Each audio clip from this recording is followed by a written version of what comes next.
Hi everyone, and thank you so much for joining us today. Don't like to start with an apology, but apologies for the cancellation of this a couple of weeks ago. Worldwide problems with Teams meant that we had real connectivity problems. But it was the right decision to cancel. I really welcome the team reorganising and rescheduling swiftly, and for Mary being able to shift her dates to present today. Because we've increased the number of people who are registered for the event and attending, which is great. Today, what we're going to do is in the spirit of the network seminars, which always touch on kind of key general topics within education, assessment, qualifications, education and training.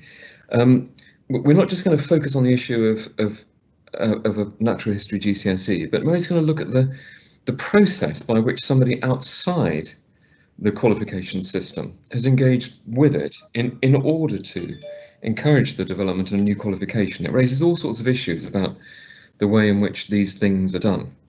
But we'll investigate and examine that process through the particular experience of Mary in relationship to the Natural History GCSE. In doing so, we will, of course, explore the critical rationale for having a natural history GCSE. It is unbelievably needed, in our view, in Cambridge, and extremely timely that we're engaged in its development and promotion. So I've known Mary for a while now, and we met principally over this issue of the construction of a natural history GCSE. I got a contact from a very old colleague who said, got somebody who's interested in natural history GCSE, and really I think that you're the best person to talk to them about it. So I did, and my goodness me, I'm very glad that that contact was made. It culminated in a whole series of detailed meetings with Mary and with Caroline Lucas to look at, well, if there's an idea that a new qualification would be of benefit, how do you go about getting it on the stocks? The meeting that really sticks in the mind, Mary, is the one that we had in the Crypt Cafe at Westminster Abbey, where I was talking in extraordinarily arcane detail about how we should link the GCSE to the national performance tables, how we can get through negotiate all of the political hurdles of getting a new qualification recognised at a time that the government was saying no new subjects. And I think I'd commend Mary not only for her extraordinary commitment to the natural world, but also for her extreme patience. Navigating this process has been something for which a lesser person would become quite frustrated. But we're getting there. We're not there entirely yet, and I'll finish on exactly where we are.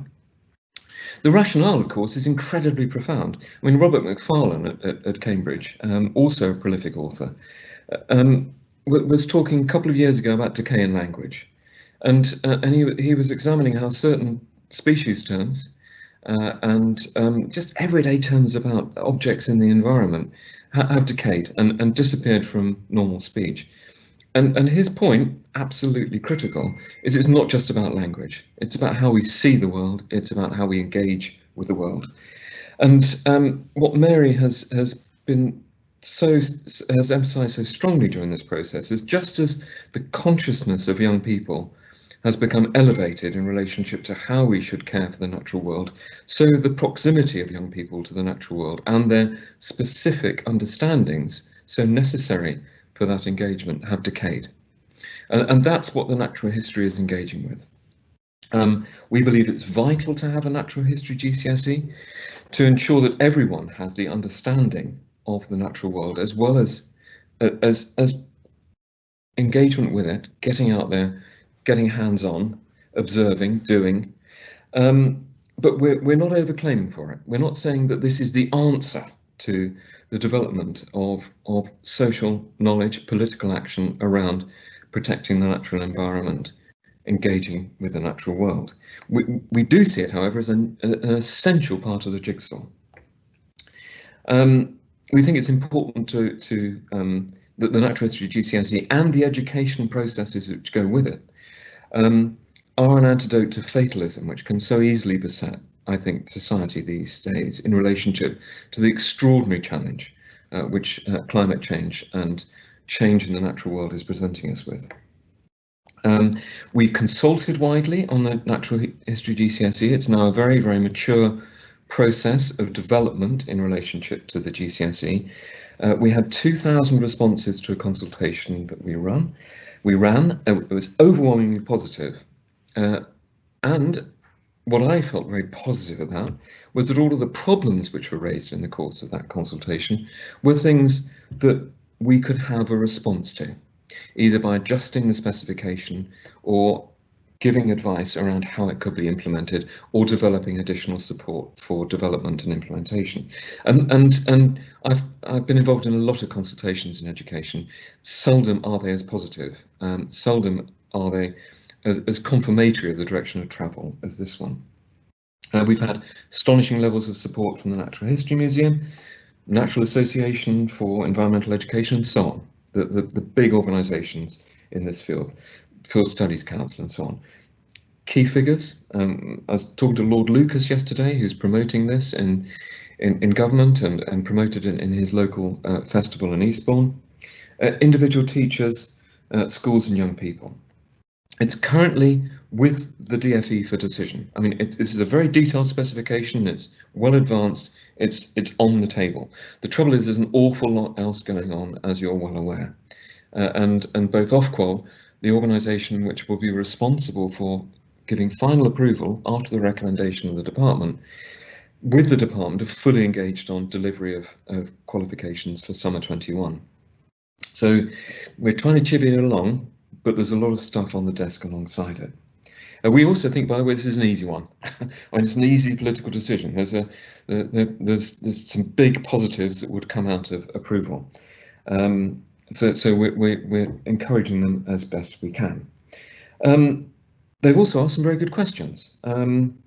Is there any demand for it? Well, the consultation showed overwhelming demand from schools and from young people. Who will teach it? We've got a good feel for that. It's not just biology and geography teachers. We can see a wide range of teachers from different subject disciplines expressing interest, and we therefore need to design appropriate materials and professional development to support teachers from a number of subject disciplines deliver this as part of school provision. What will it displace in the curriculum? We've looked at that in a lot of detail, and so we've placed it in the option block outside the EBAC, so that it will sit nicely as a rich addition to the core qualifications that the government is pursuing in terms of targets. Rural, urban, is it only a rural qualification?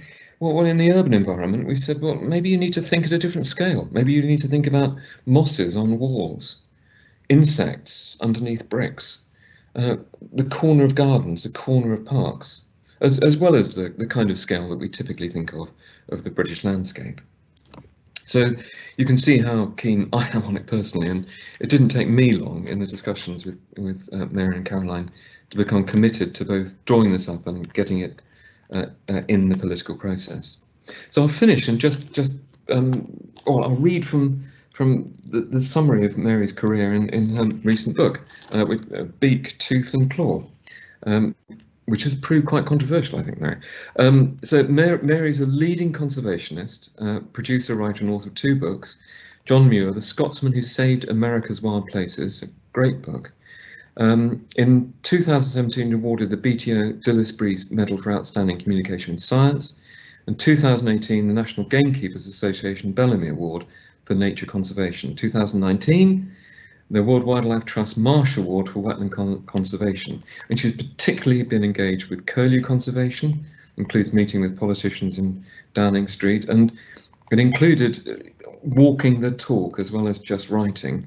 In 2016, she walked 500 miles across Ireland, Wales and England to find out more about curlews and the problems they face. So in terms of engagement with nature, Mary is in there.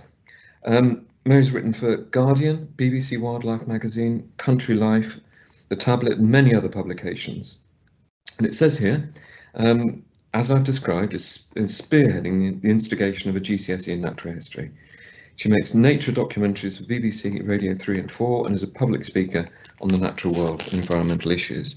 It's an extraordinary breadth of production and engagement, and it's with that I now hand you over to Mary Colwell. Thank you very much, Tim. Thank you, everybody, and what an honour it is to be able to talk to you today. Thank you. As Tim said, I will be going through just the reason why I think this is such an important thing to do, and also a bit about the process that we're going through. We're still going through at the moment, Tim and I and Caroline Lucas and everybody else at Cambridge Assessment and OCR who's been so behind this and so supportive. So let me start with a picture of young children completely engaged in the natural world. These are pictures of primary school kids who are not difficult to persuade that the natural world is a very fascinating place. Ed Wilson says that we are born with an innate biophilia, and by that he means an innate love of nature. We have evolved within and alongside all the creatures that there are on this earth. We are part of the evolution of this earth, and therefore it's not surprising that we have biophilia from our very right within our genes, if you like. To find what it is that's around us fascinating. We needed to in times gone by because we depended on it, absolutely, on a sort of, as an author put it to me the other day, on a breath to breath, touch to touch type of relationship with nature. We were right there within it. But as societies and have developed and we've become much more sophisticated, that has become less apparent, but no less important. But that means that children have a real interest in the world around them, as these school kids are showing you, and little trips that have been taken out to see nature. Everybody gets very involved. And then they leave primary school and we start the serious business of getting down to being serious people in a big grown-up world. And the natural world, all those animals, plants, trees, insects, whatever it is, become less important. And that's what so fascinated me. Why, when we reach the serious business of being educated to live on the planet as good citizens, suddenly are we not told about nature anymore? And we're not, because the subjects that are taught at school, wonderful and important and rich as they are, do not include nature. And so we have become dissociated from primary school onwards from the very things that the natural world consists of. So much so that when a survey was carried out this one is from 2019, nearly half of children don't know what brambles, blackberries and bluebells look like. Now, if you come from my generation, that's almost impossible to believe. But I do know from my children's generation and younger than them, it's not actually at all surprising. That ability to have what I call an easy and natural conversation with the world around you, with the most common things you live alongside, your neighbours, has disappeared. We don't know the names of our neighbours anymore. Not only don't we know their names, we don't know what they need, why they're there, what do they support, how do they connect us, how do they connect to the slightly wider environment around where we live, and how does our wider environment around where we live connect us to the rest of the world. Many people have no idea anymore about those connections and those relationships. So here's a bit more detail on those statistics. 50% of children aged between 8 and 15 can't identify a nettle. 3/4 can't name a robin. 80% don't know what a bumblebee is, and 90% can't identify a cabbage white butterfly. So we're not talking exotic things. We're not talking things that some warbler that lives in the middle of the reeds that you have to be a very dedicated bird watcher to ever see. We're talking about things that are in your garden, things that visit your everyday street, and we don't know their names. And if you don't know the name of something, it's very difficult to have a meaningful relationship with it. Alongside our increasingly sort of intellectual and urban lifestyles, that's been a real trend in education. and trend in social living over the last 50 years, now we are spending far more time indoors. So even if these butterflies and bees are buzzing around in the garden, not that many children spend that much time outside anyway to even have a relationship with them. So a generation ago, so when I was a child, 40% of children played in natural areas like fields and woods. I remember that, and I'm sure many people do. Just remember being outside is what you did. Now that's only 10%. 3/4 of children spend less time out of doors than prisoners. Prisoners are required to spend an hour outside every day. So 3/4 of our children don't even do that. And 40% of children, 40%, almost never play outside. It's a really interesting set of statistics, and it's a comment on the way that our society has progressed from being inside, increasingly computer and screen based, and also much more crowded in. There's more suspicion and more worry about safeguarding of children outside. Lots and lots of factors are coming to play in those statistics. But what it does do is remove us even more from nature. Isn't it interesting then that in lockdown, in the last 2 lockdowns that we've had, and we've all been exposed to this kind of discussion in society and the media, how important nature has been in lockdown. So when we've had time to go outside, when we haven't had much option of to go and sit in the garden sometime or sit in the local park or whatever, nature has suddenly been that thing which we know we need. But up until COVID, these statistics just showed an increasing trend of our disassociation with the natural world. As Tim said so eloquently in his introduction, Robert Macfarlane did a study of the words that are being lost, and the Oxford Junior Dictionary has removed nature words from a certain one of its dictionaries for young people. These are the words that have now been removed: acorn, adder, ash, beech, blackberry, bluebell, buttercup, catkin, conker, cowslip, cygnet, and so it goes on. These words are now not considered useful to children in the sort of early secondary school, late junior school type time. They are not considered words that children use, and therefore are no longer in the Oxford Junior Dictionary. So let's see, I just thought we'd do a little quiz, because I think it's very interesting. If you all just have a piece of pen and paper or something, and or just in your mind, can you identify these really common plants? Really common. They're out there in the British, obviously only for people who've joined here from Britain. But I'll just give you a couple of seconds. Have a look at these and see if you know what those are.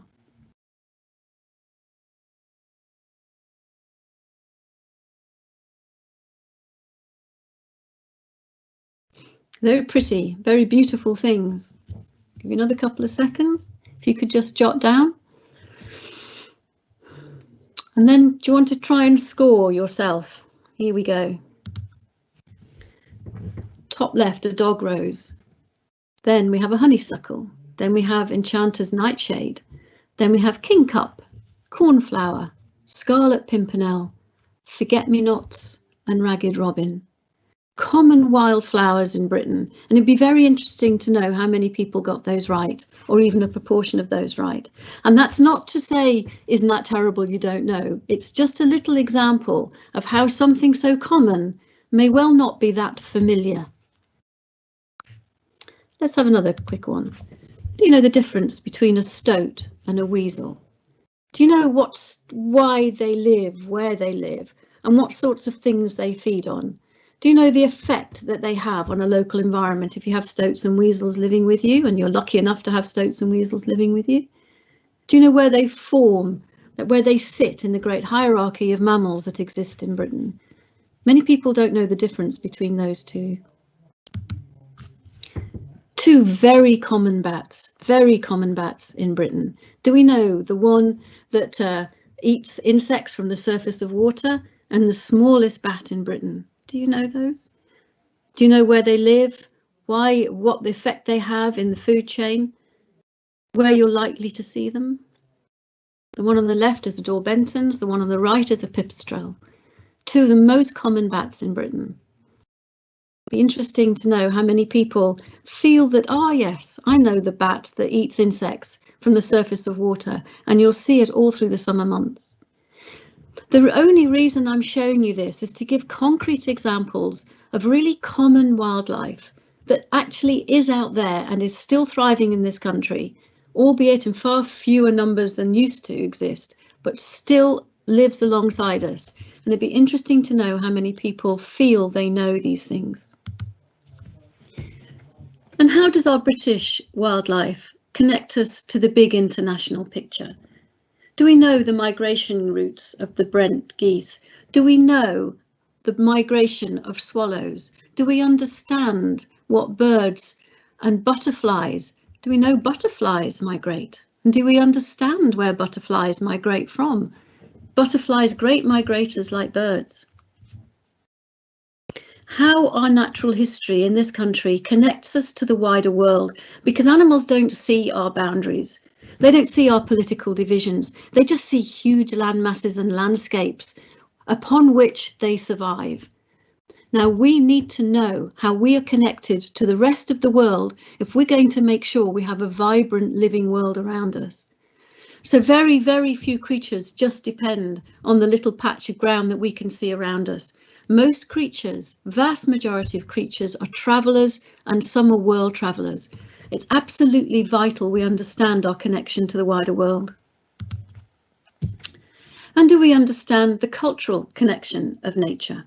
Do we understand how this little bird on the left is connected to the greatest, one of the greatest composers that's ever lived on the right?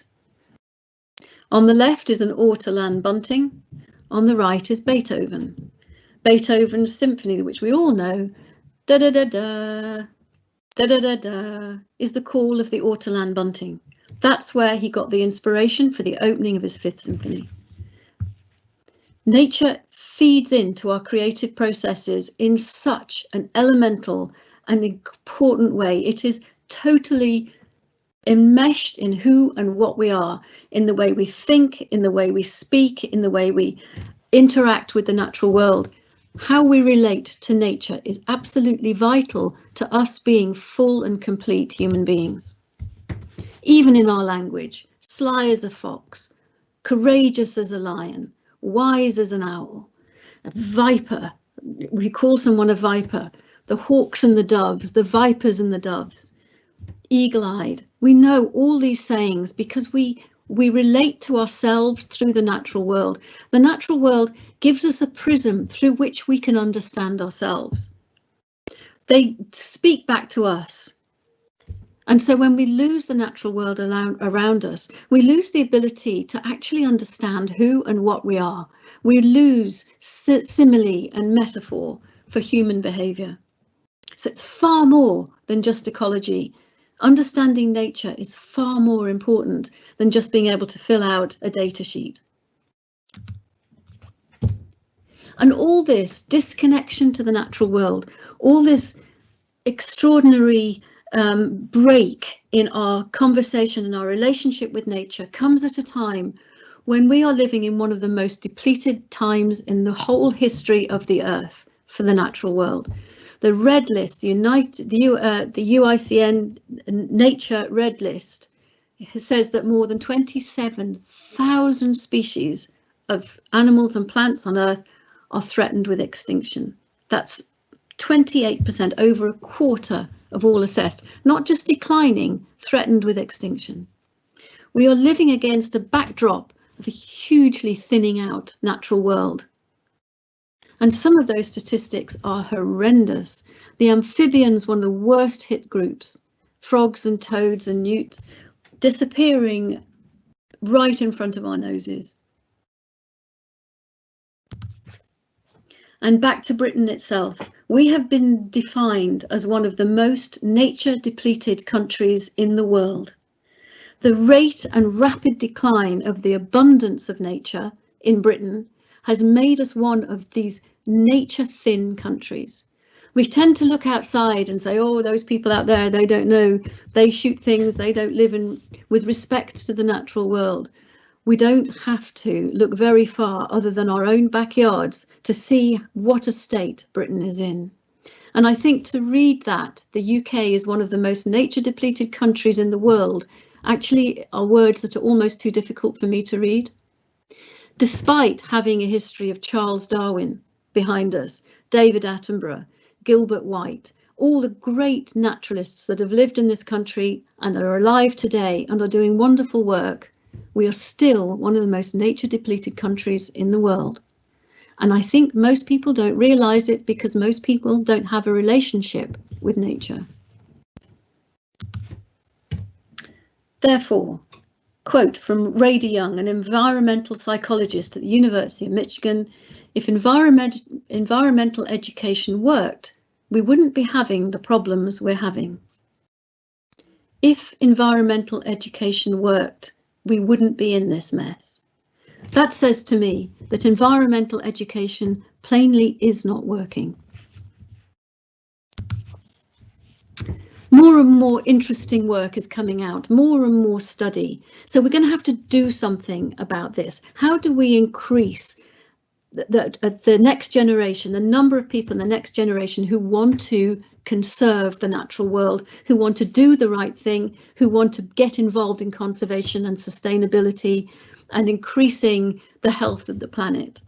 Well, we have to have, there's that word again, biophilia.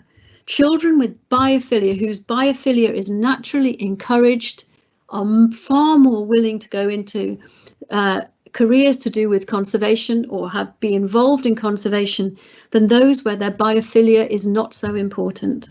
It's absolutely vital to, as they put it, nurture biophilic attitudes to wildlife. This sort of study, this one is from China, but it goes right around the world. We have to encourage that innate understanding, that innate love of the natural world, if we are to produce the people we need in the future to live in a planet that actually works well. Therefore, when I started to get interested in this, and it's now 11 years ago, all these statistics started to come out. I was working at the BBC Natural History Unit. I was very aware of the problems the natural world was facing.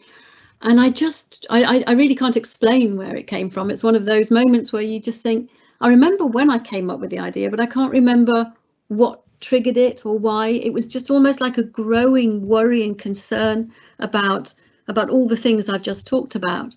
And I was actually sitting in the same room who's the person who's now the head of Natural England, Tony Juniper, and we were discussing something entirely different.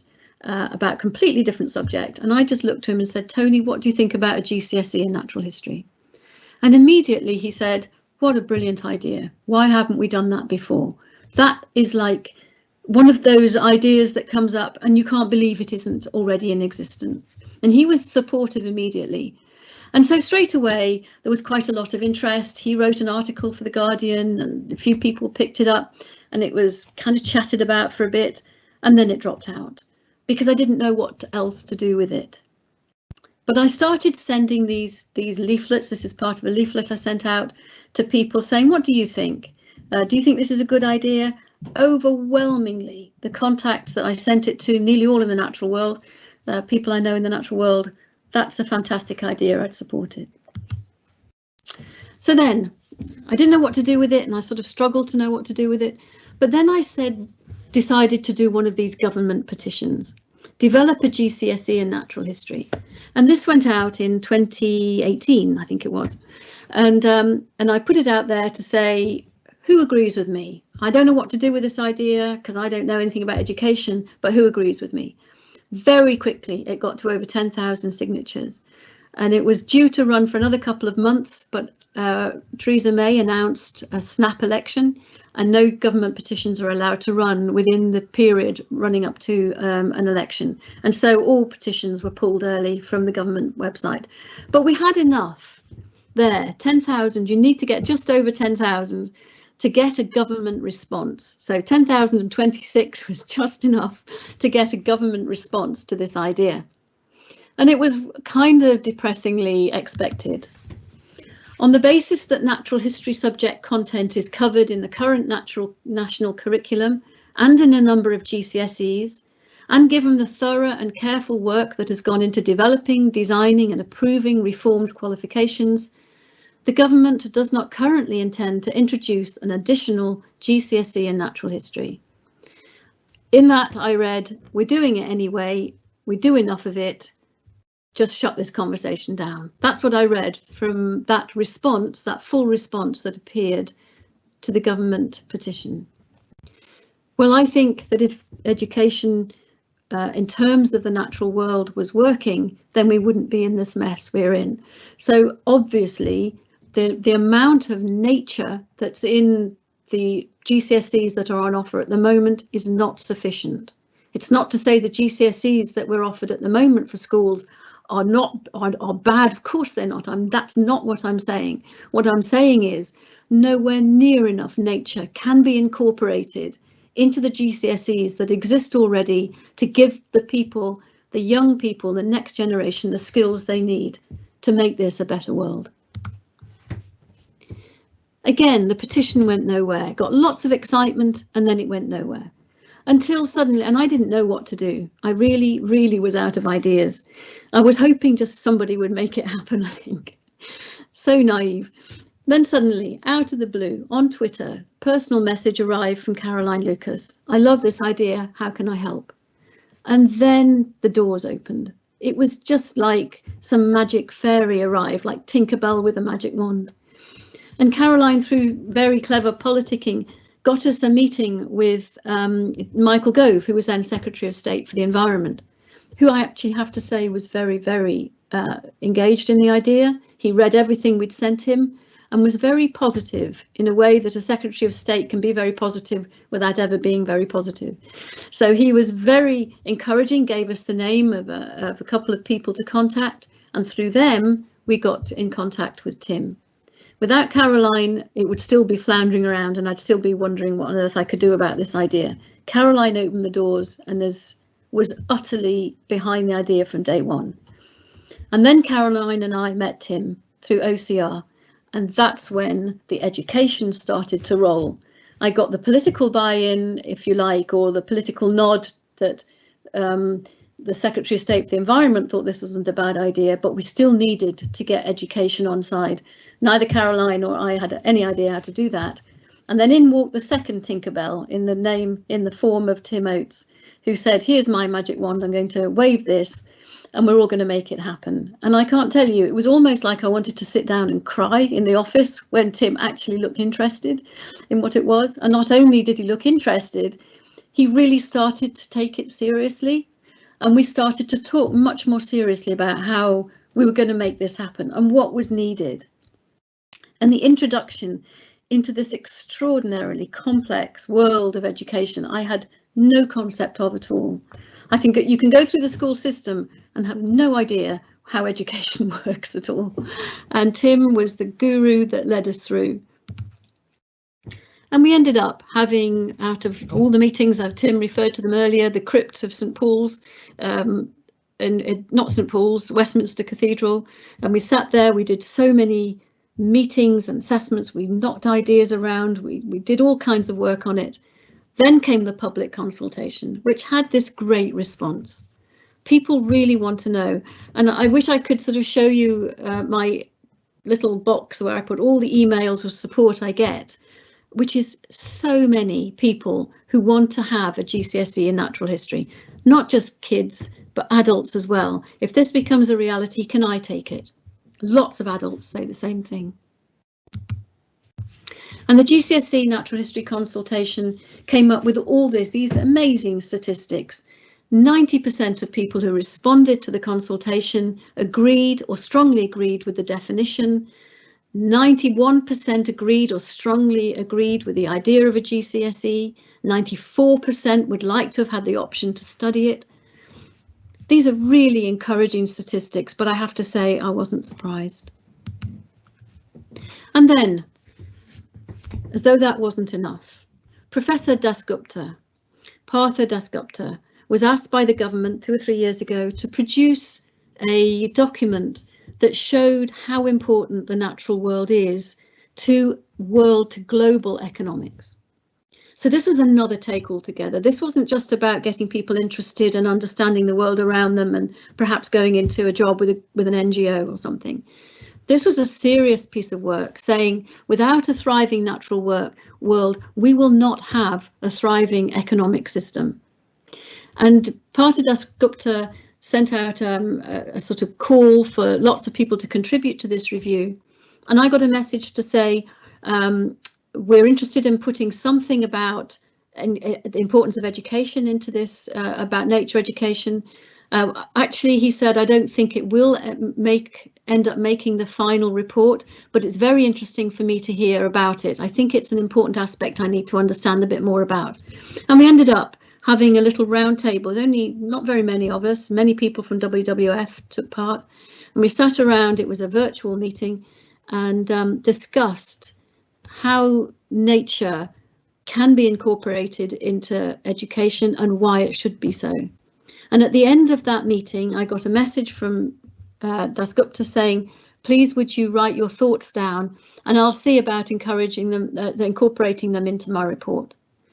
And so when this was actually launched, that was only in February this year, he talked about the importance of nature and resources to keeping the economy going. He talked about how we can't ignore nature in the economic system, how things have to have a cost and how things have to have a price, and we have to be prepared to pay that price. And then at the end, he said, to make this huge shift in the way that we think about the natural world, we're going to have to rely on education to give us the people who can make this happen. We need a new generation of people who think differently about the natural world around them. The natural world isn't just something that we use for our own ends. It's something we have to engage with in a really understanding way. And I just want to play you the very end of Professor Dasgupta's report. The review ends with a plea that our education systems should introduce nature studies from the earliest stages of our lives and revisit them in the years we spend in secondary and tertiary education.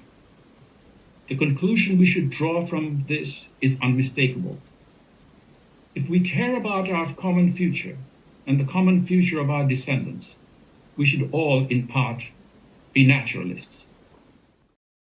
That was the very end of the Dasgupta report on the importance of biodiversity to global economics. I can't think of a stronger reason to having this small step to instigate a GCSE in natural history, to reconnect our young people with the natural world around them, not just because it's good, not just because it's fascinating, not just because it's got benefits for mental health, because we're going to need these people in the future to create a world that we can all live in, both ourselves and the wildlife of this world, and we can all live in a vibrant and healthy planet. Thank you very much.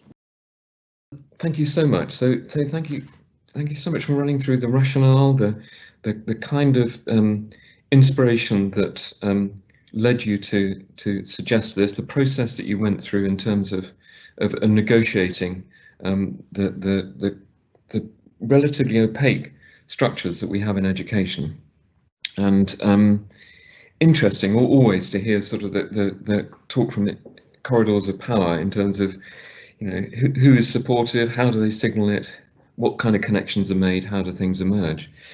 We have got some really interesting questions that have come in. And I should have bet you a £5 actually on the first one actually, and you know what it is, which is why is it called natural history? And we've discussed this for so long, haven't we? And it's so hard to retain it. Do you want to dive in with that one? Okay then. A lot of people have asked the same thing. The criticism of the term natural history, it's kind of old-fashioned, it's a bit stuffy, it kind of will put young people off. It's sort of all about history and it's not, you know, what is it? And I actually don't see it that way. I think natural history is a really splendid term. It's steeped in our tradition of this country. We have the Natural History Museum, you know, we have the BBC Natural History Unit, and nobody would think to ask them to change their name because it just is known as a really fine term that means wildlife.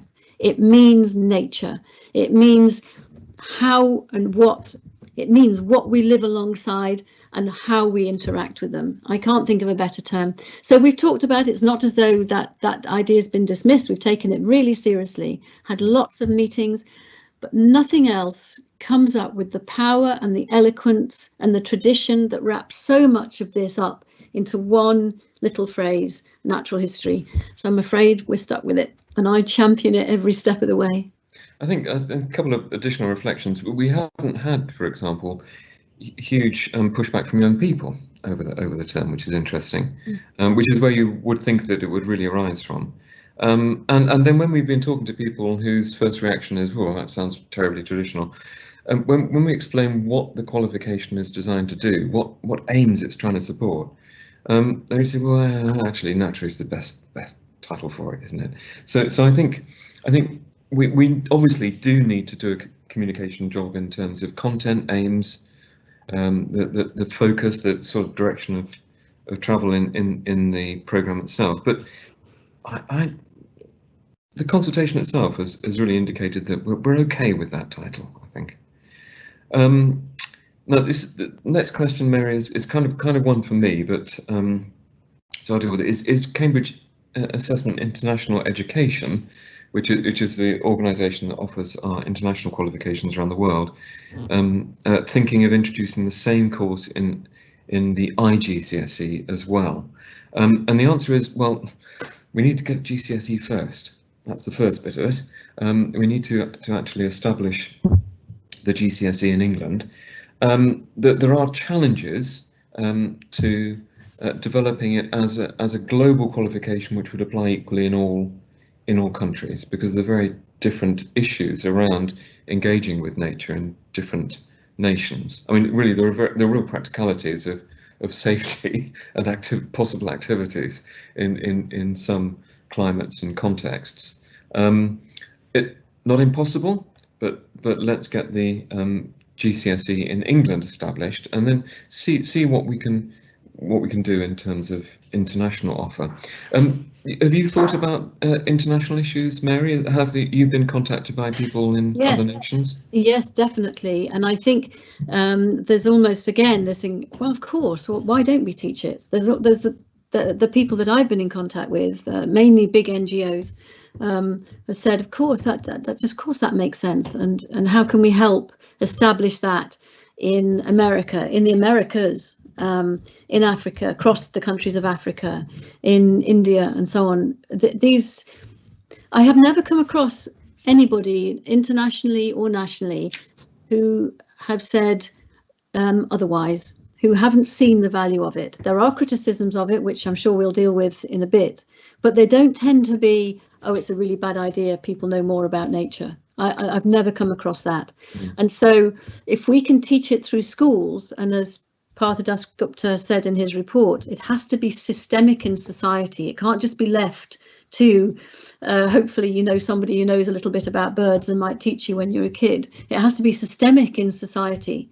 If we can make that happen throughout the world, to me, that would be my every dream come true. But as Tim says, and there's a lot of support for that, but as Tim says, we're having enough trouble getting it off the ground in England at the moment. So a step at a time. If we've got the much energy, we'll carry on, won't we, Tim? Indeed. I'm going to break with the sequence. Somebody just said, when would first teaching be? We don't know at the moment, because it depends when the decision will be by government. We want to leave at least a year, more on that in a moment, for professional development and preparation in schools. So the year of first teaching will depend on the point at which the government makes decision. Next question in the sequence is, interested in hearing thoughts on teacher expertise in the subject. What educational background should a natural history teacher have? Do some teachers already have the knowledge skills to teach this GCSE? I will say that we don't see a GCSE as just kind of sitting there as a qualification specification. My own view, and it has been my view for many years, we need to think about sort of qualification packages. So you have the qualification, the learning materials, professional development, and if you decide to run it, you then become also part of a network professional community to design and deliver the qualification. So all that support will be in place. But Mary, your view of what educational background should a natural history teacher have? Just a love and a passion for the natural world, and I think that can come from English teachers as much as it can come from biology, to be honest. A lot of the people that I work with in a lot of work I do in pure conservation are not people whose necessarily a day job is a biologist or something. People who just love the natural world and have spent time in it and know a lot about it. So anybody who has a passion for nature, and there are an awful lot of organisations and teaching materials out there which are easily accessed.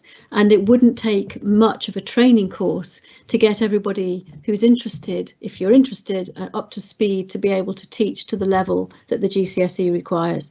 I think that passion for the subject, which is across subjects, is far more important than anything else.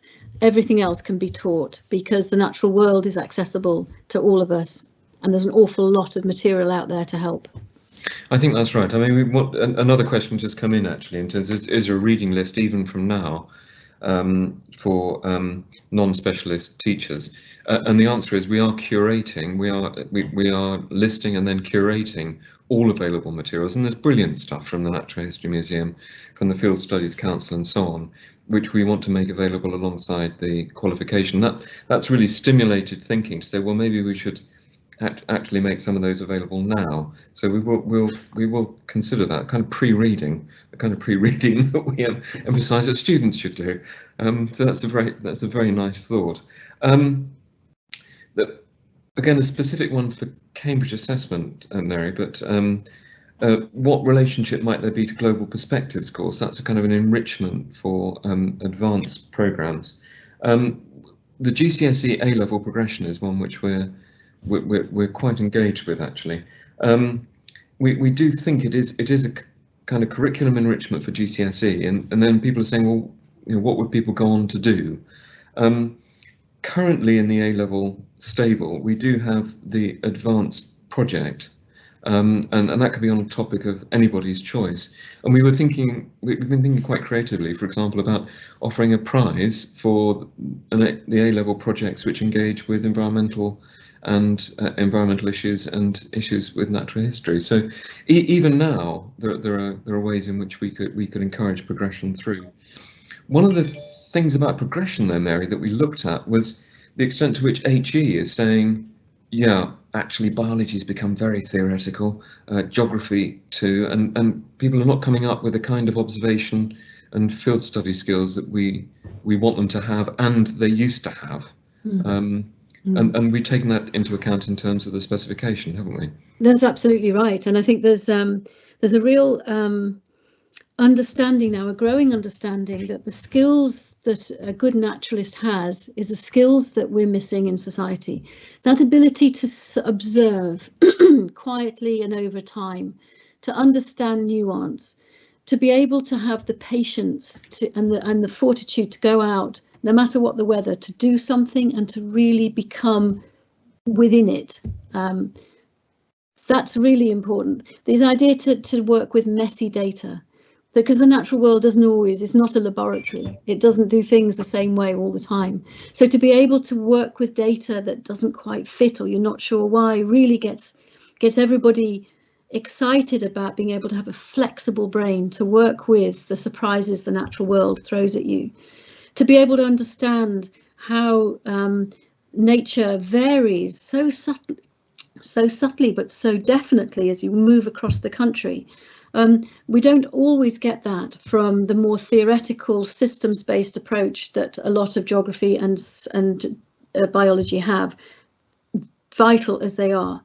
And so it's that ability as an individual to have the skills of the naturalist, which has become really considered important to develop, to be able to work with a world which is now, as we all know, really in flux.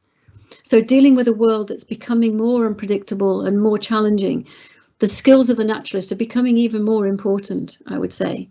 And on the sort of higher education and beyond, I mean, Tim will probably die 1,000 deaths, but I mean, I would love to see an A-level in natural history, but not stop at A-level. I'd like to see degrees in natural history in all universities and have professors of natural history in every single university in this country.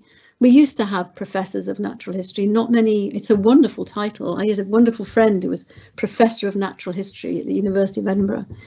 And that's the kind of going backwards to go forwards is what we need to establish right throughout the education system.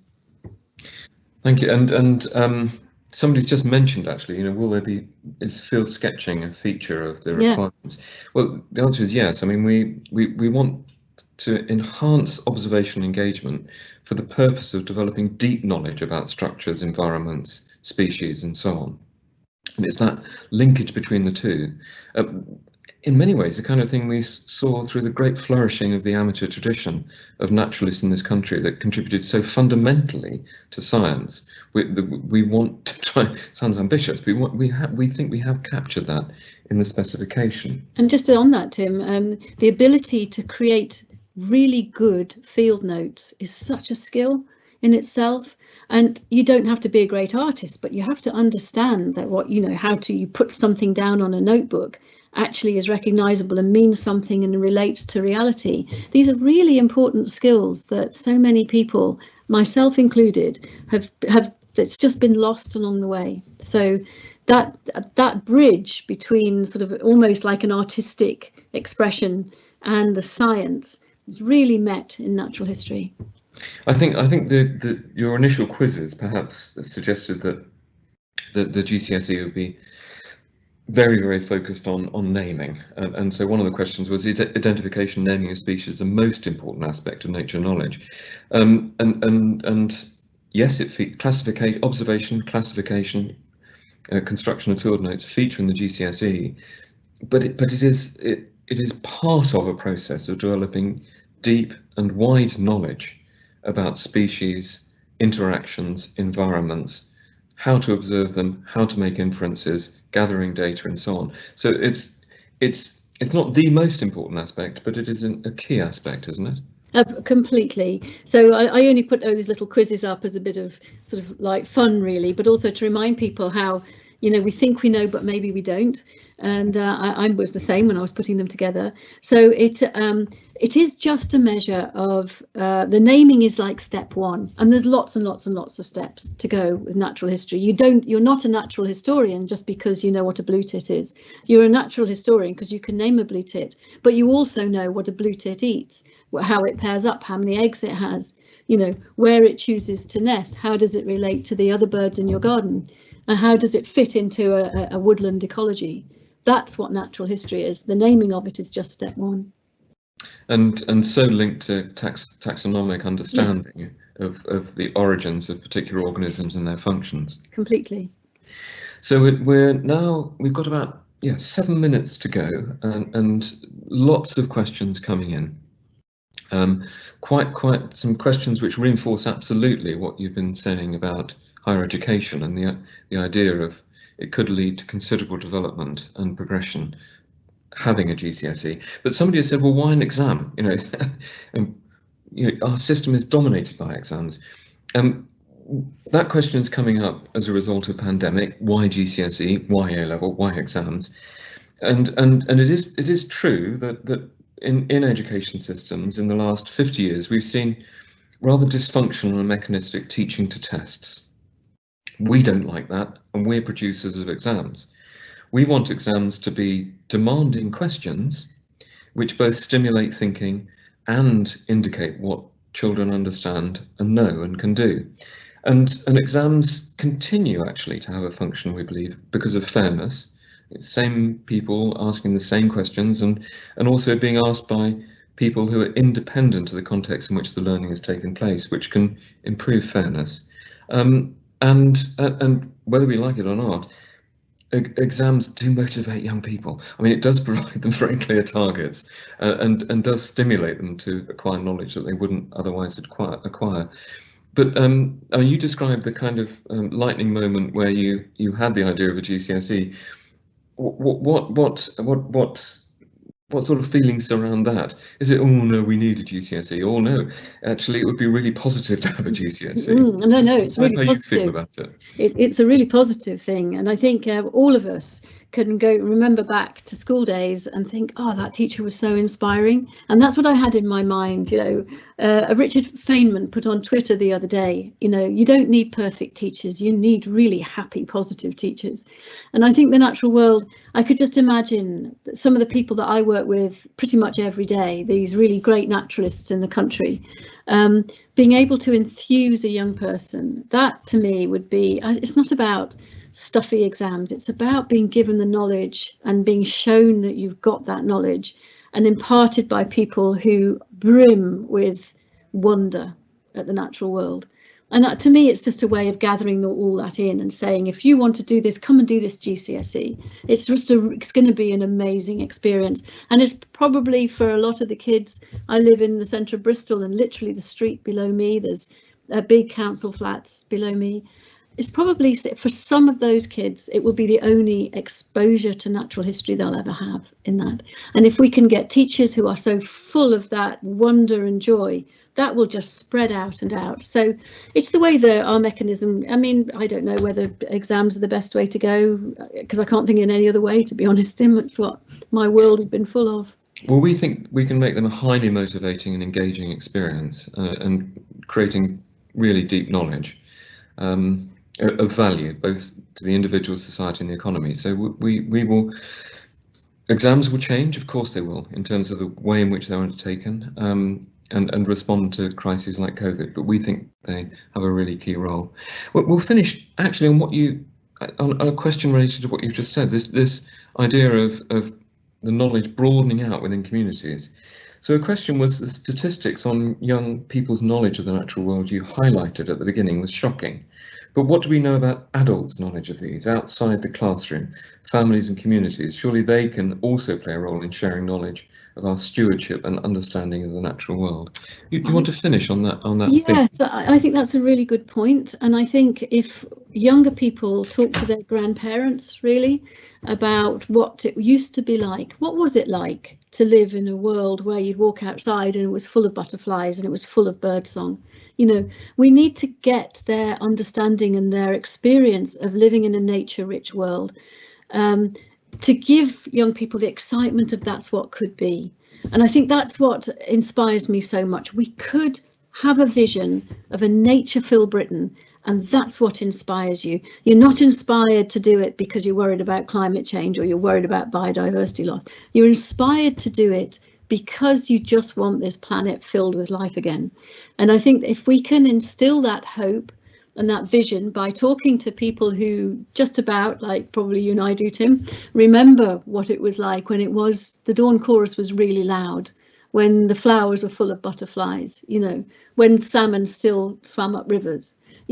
If we can present that vision, look what you could bring back if you understood the world around you and were given the tools to make it happen.